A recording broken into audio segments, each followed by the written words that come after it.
Okay, let's come over and have a look at the European markets next this morning. Where am I? Here.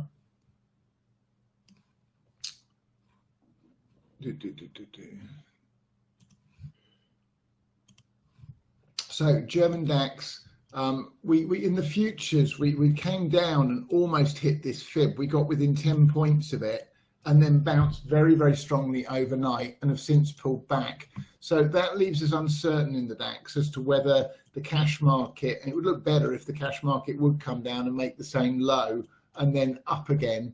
So, jury's out with the DAX as to whether the low is in. I have a suspicion not. We could do with a divergent low in the DAX down into this region. So this MACD is resetting nicely here. I think this may just be a 4 and then we drop down and hit the fib next week. 11,371 to 11,427 would be absolutely ideal in the cash market.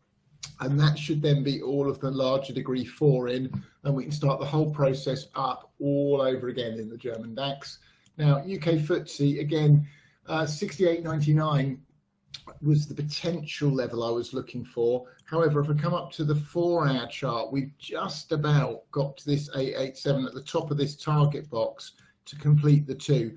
But either which way, we need to hold this region. If we don't, then something else is playing out in the FTSE, and we could have the beginnings of a 5-wave move down, and all we see on the move back up, which can still be substantial, is a retrace of some kind of B wave.